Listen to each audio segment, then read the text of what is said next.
Bienvenue sur votre chaîne préférée Akhbar al-Blad de Hassan Atlemsan. Bon début de week-end et bonne journée. Je partage avec vous sur cette vidéo une interview de Farhat Mhenni, un entretien réalisé par le journal Maroc Hebdo, un entretien qui va certainement faire taire les détracteurs de Farhat Mhenni et les adversaires de la cause kabyle, car c'est un entretien qui fait le point sur la revendication kabyle d'indépendance, les capacités du futur État kabyle et les accusations des généraux, les caporaux d'Algérie contre Farhat Mhenni et contre les Kabyles, et entre autres la relation de la Kabylie avec le royaume du Maroc, comme dit Farhat Mhenni sur son Twitter. Le journal Maroc Hebdo commence sa présentation en présentant Farhat Mhenni comme fondateur du mouvement pour l'autodétermination de la Kabylie, le MAK, et l'actuel président de l'ANAVAD, à savoir le gouvernement provisoire kabyle.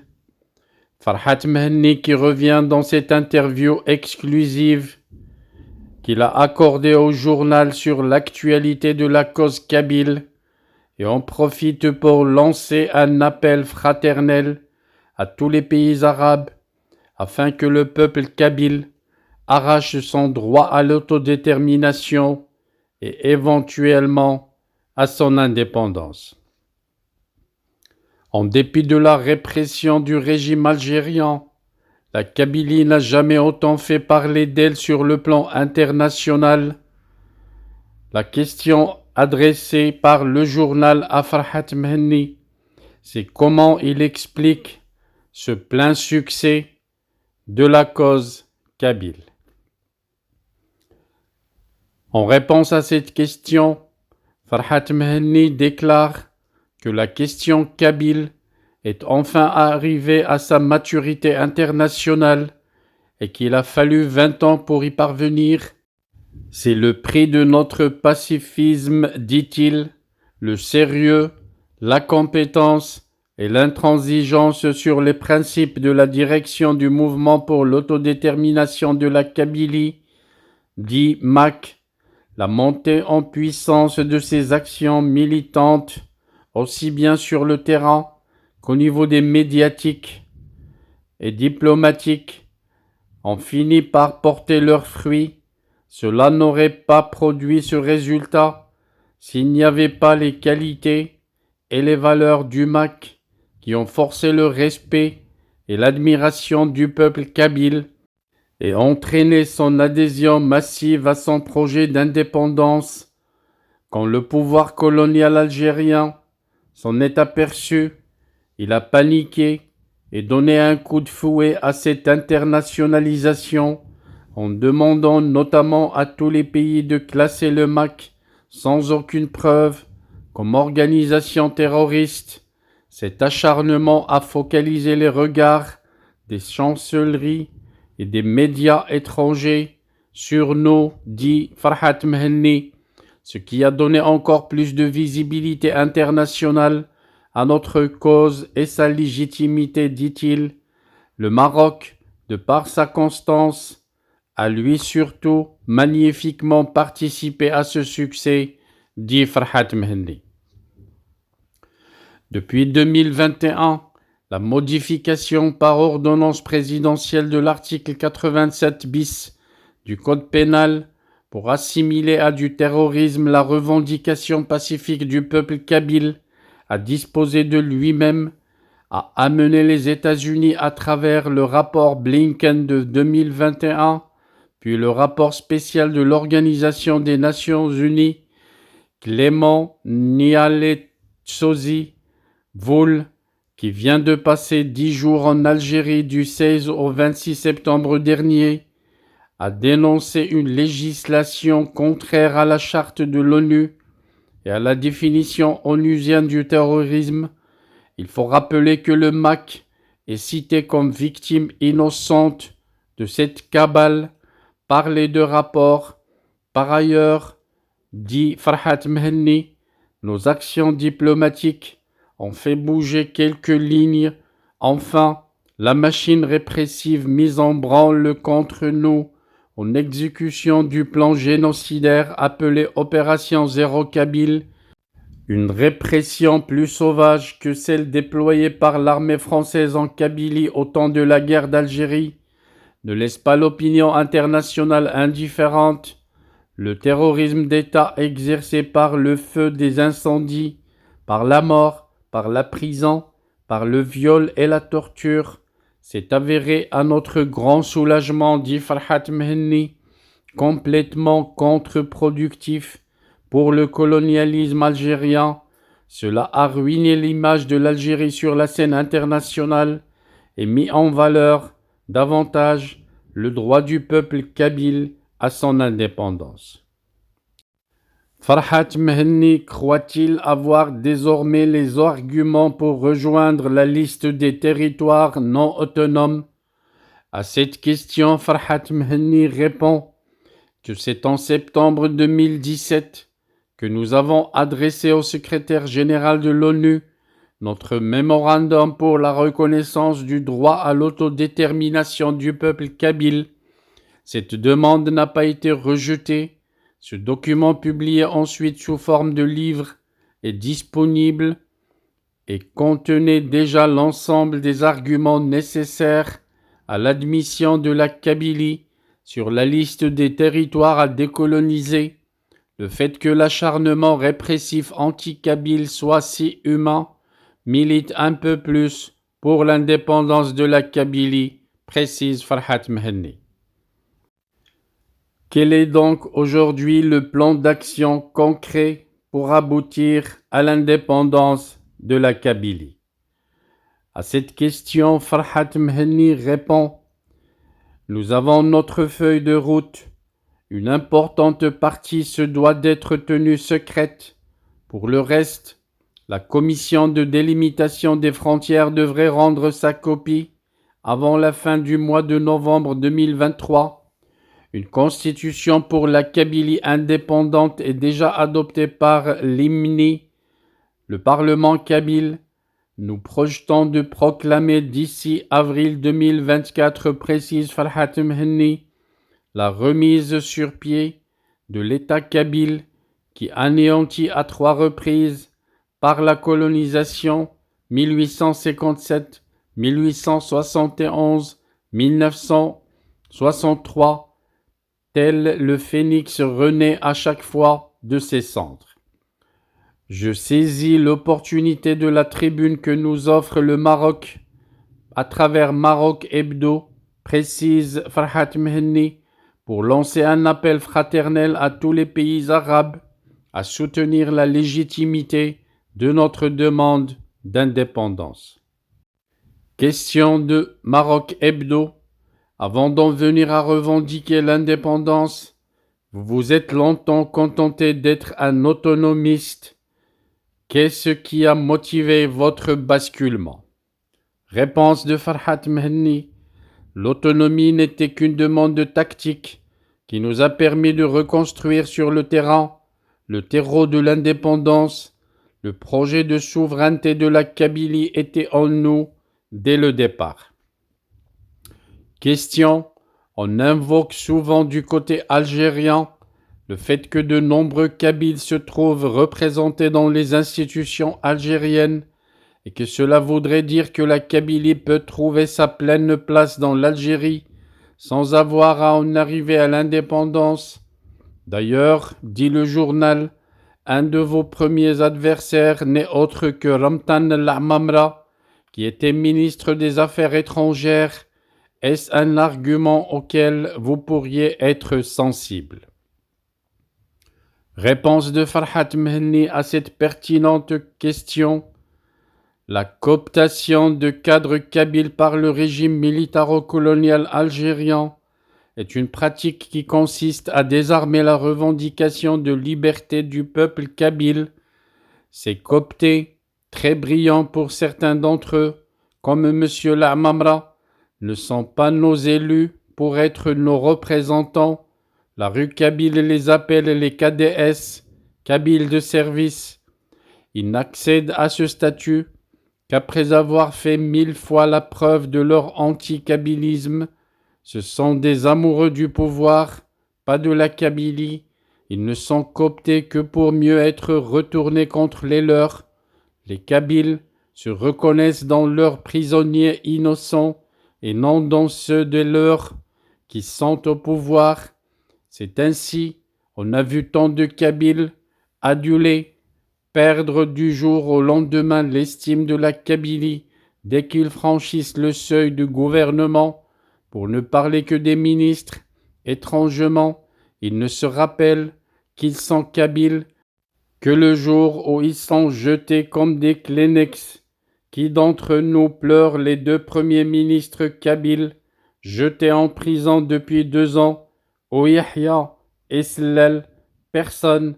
Par contre, toute la Kabylie est solidaire des prisonniers politiques de 2021 à ce jour. Question. En dehors de la Kabylie, ils ne sont pas nombreux, il faut le dire, de par le monde, à vraiment comprendre votre spécificité par rapport à l'Algérie.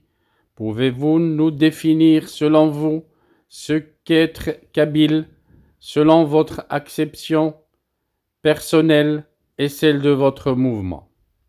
Réponse de Farhat Mhenni. Le peuple kabyle, comme tous les peuples du monde, se définit par ses enfants et ceux qui en sont amoureux.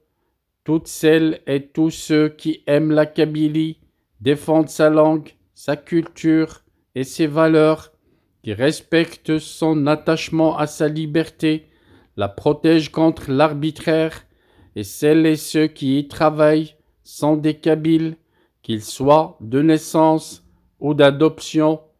Pour moi, un peuple est une nation à laquelle on appartient selon le code de la nationalité, précise M. Farhat Mhenni.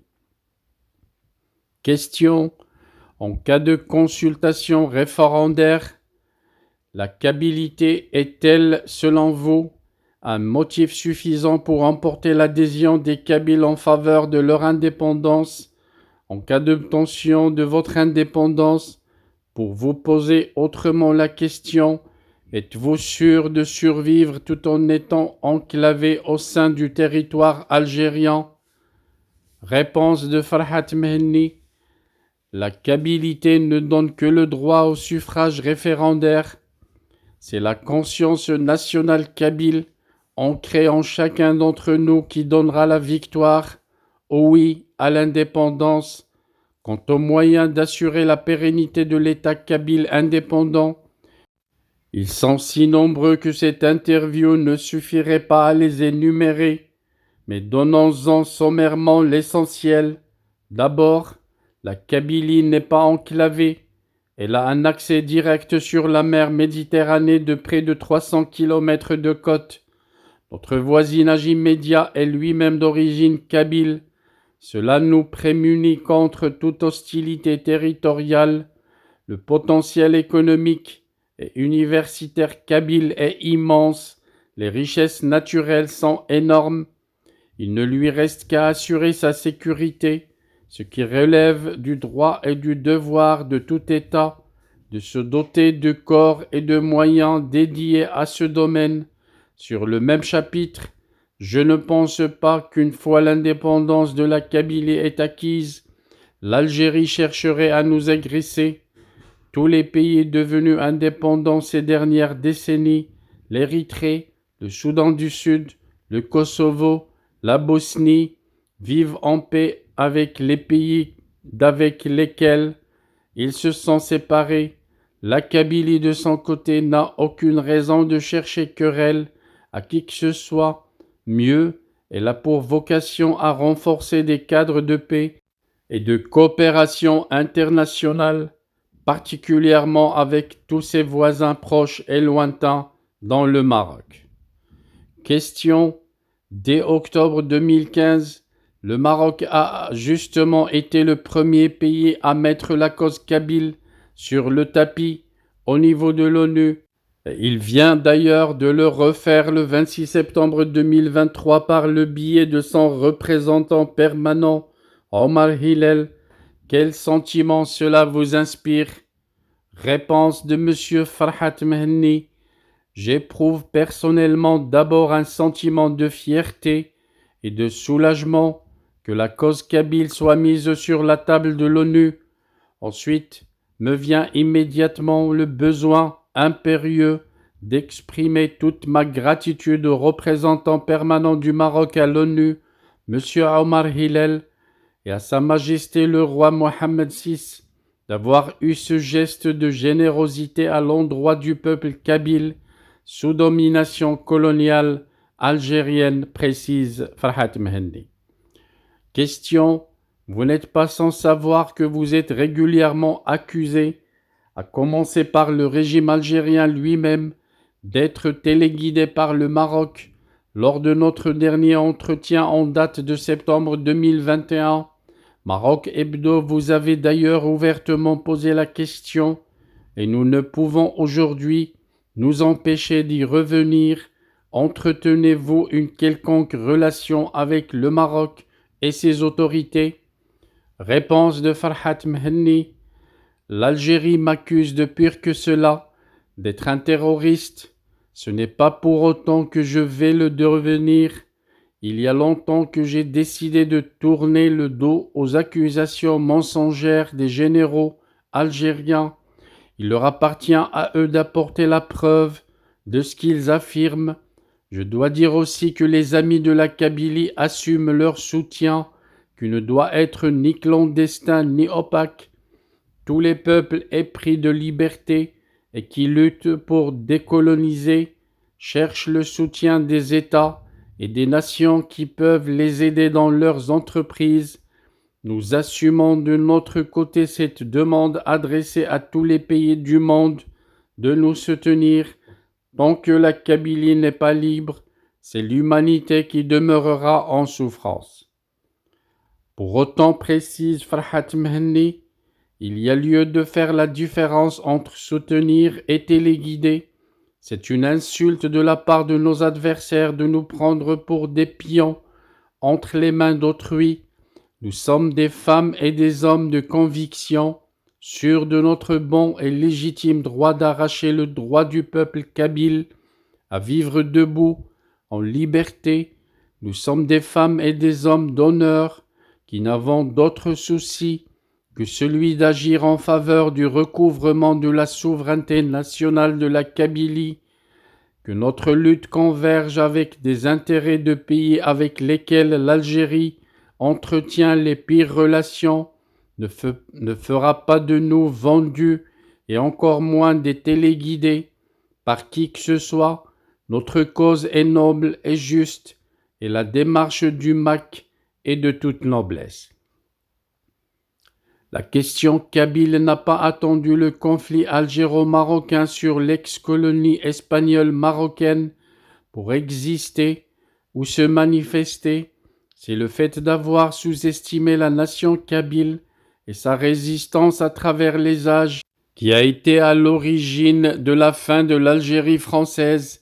Il y a 60 ans, la Kabylie avait pris les armes contre l'Algérie venue la recoloniser par l'armée des frontières, le printemps kabyle de 1980, le boycott scolaire de 1994-95, la révolte kabyle après l'assassinat de Matoub Lounès en 1998, celle du printemps noir de 2001, sont autant de jalons qui prouvent la permanence de la demande kabyle d'indépendance. Question: avez-vous une attente particulière de la part du Royaume du Maroc? Réponse de Farhat Mehenni. Le Maroc, auquel je renouvelle ma solidarité fraternelle pour le terrible séisme qu'il vient de vivre, a beaucoup d'urgences socio-économiques auxquelles il doit faire face. Nous n'avons pas à lui en rajouter de notre côté. C'est un soutien politique et diplomatique que nous souhaiterions ardemment obtenir de ce grand pays frère. Le Maroc a beaucoup d'amis que nous souhaiterions être aussi les nôtres pour que nous bénéficions de leur logistique diplomatique.